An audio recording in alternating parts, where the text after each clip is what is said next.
इधर कतर में Indian navy के 8 पूर्व कर्मचारियों को मौत की सजा सुनाए जाने पर सियासत गर्मा गई है।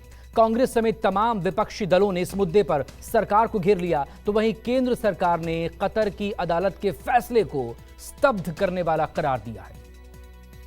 कुलभूषण जाधव कहां है? पाकिस्तान में बैठा है, आप क्यों नहीं लेके आते? आप विश्वगुरु कहते हैं, कुलभूषण जाधव को भूल गए आप। कतर में 8 नेवी ऑफिसर 1 साल से जेल में हैं, आप नहीं ला सके उनको।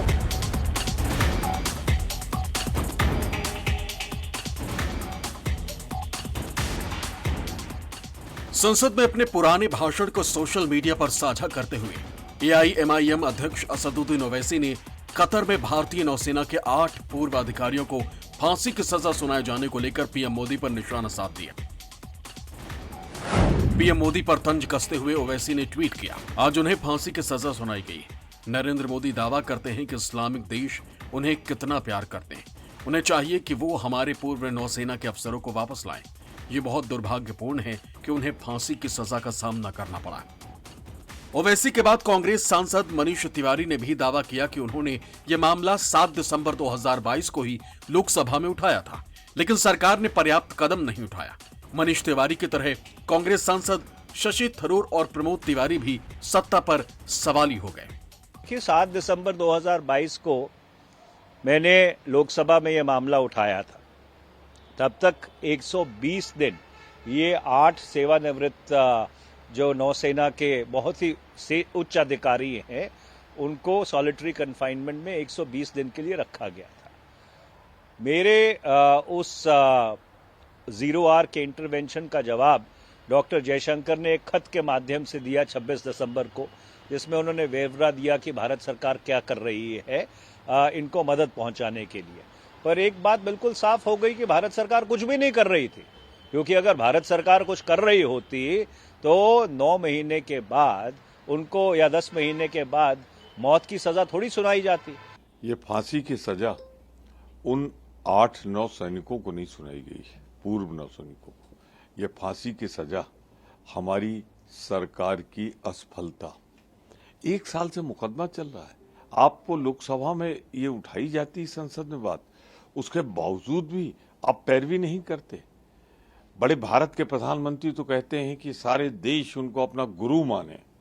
यही गुरु के लक्षण है कि आपके 8 भारतीय सेना के, नौसेना के विशेष रूप से जिस तरह 8 लोगों को फांसी पे लटकाने का हुक्म हो जाता है और वहां का बादशाह, उससे आप बात भी नहीं करते मोदी जी।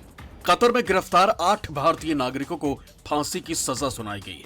ये 8 भारतीय नेवी के रिटायर्ड अधिकारी हैं, जिनके नाम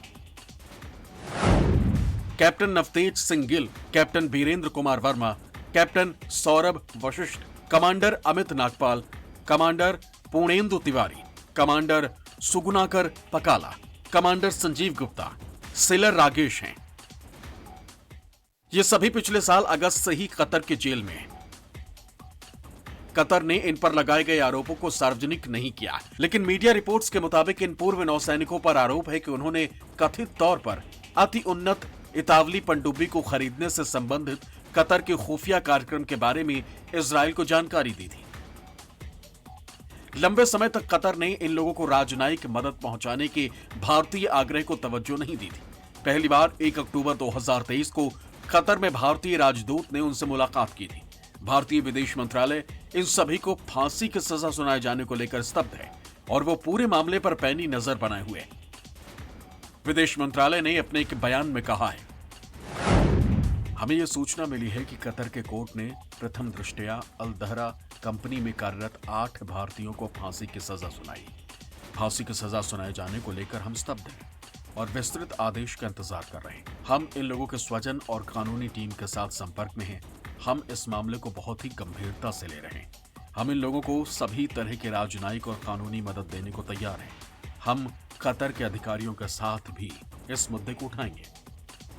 बयान के अंत में यह कहा गया है कि चूंकि यह मुद्दा काफी संवेदनशील है, इसलिए फिलहाल इस पर ज्यादा टिप्पणी नहीं की जा सकती, लेकिन सियासत खामोश नहीं रह सकती थी और वो रही भी नहीं।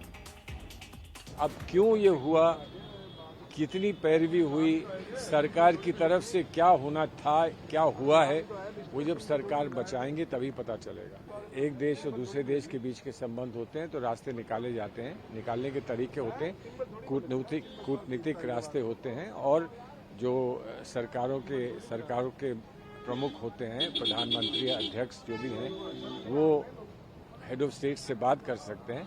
अगर ये हमारे लिए एक महत्वपूर्ण बात है, क्योंकि इसका संदेश पूरे विश्व में जाता है, तो अगर ये महत्वपूर्ण बात है तो इस पे चर्चा हो सकती है। और जिस तरीके से हमारे फॉर्मर सर्विसमैन को फांसी की सज़ा दे दी जाती है और हम लोग हाथ पे हाथ रखकर बैठे हैं, ये शर्मनाक है।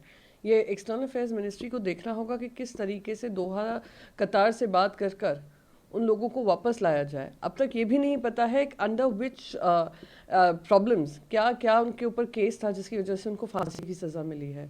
तो मैं उम्मीद करती हूँ कि एक्सटर्नल अफेयर्स मिनिस्टर इसको प्रायोरिटी देंगे, जल्द से जल्द इसका सल्यूशन ढूंढेंगे, और हमारे जो 8 सैनिक हैं उनको वापस, भले ही प्राइवेट कैपेसिटी में काम कर रहे थे, पर पूर्व सैनिक हैं, उनको देश लाना बहुत ज़रूरी है। भारत सरकार इसकी चिंता कर रही है, और भारत सरकार कतार की सरकार से भी और बाकी जो डिप्लोमेटिक चैनल्स हैं उसके माध्यम से इसकी चिंता करेगी।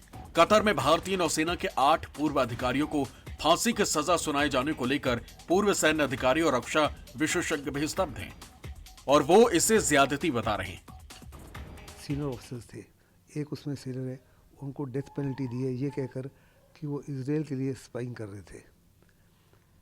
ये जो ऑफिसर्स हैं ये कतर की जेल में पिछले 4-5 महीने से, हमारी सरकार और मिलिट्री ने साफ तौर पे कहा है कि वो फैमिलीज़ के साथ कांटेक्ट में हैं, उनको हर प्रकार की लीगल एड देंगे।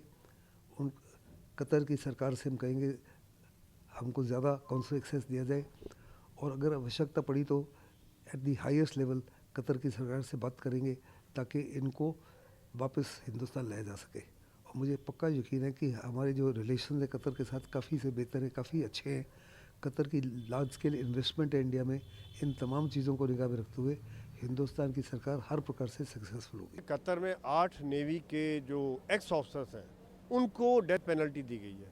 ये जो एक्स ऑफिसर्स हैं ये कतर की कंपनी के साथ ही काम कर रहे थे, और वहाँ पर उनकी नेवी को ट्रेनिंग करने में व्यस्त थे, और भारत की सरकार से पूरी तरह परमिशन लेके काम हो रहा था, और पूरी तरह लीगली कवर्ड थे वो।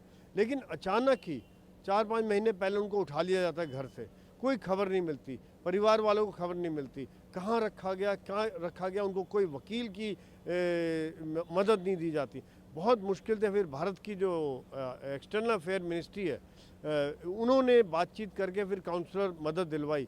लेकिन अभी जो इनको डेथ सेंटेंस दिया गया, इसके पीछे 2-3 कारण हो सकते हैं जिसका अभी खुलासा किसी ने किया नहीं है। तो ये भी कारण हो सकता है कि वो एक तरह से प्रेशर डाल रहे हो भारत की सरकार पर, ताकि वो कहीं ना कहीं एक इस तरह के डिप्लोमेसी में इस तरह गेम होता है कि उन्होंने पकड़ लिया, हमारे डेथ सेंटेंस दे दिया, फिर भारत की सरकार को प्रेशर डाल के अपनी कुछ बातचीत मनवाने के लिए मजबूर करें। कतर में भारत के राजदूत ने राजनयिक पहुंच मिलने के बाद 1 अक्टूबर को जेल में बंद इन भारतीयों से मुलाकात की थी।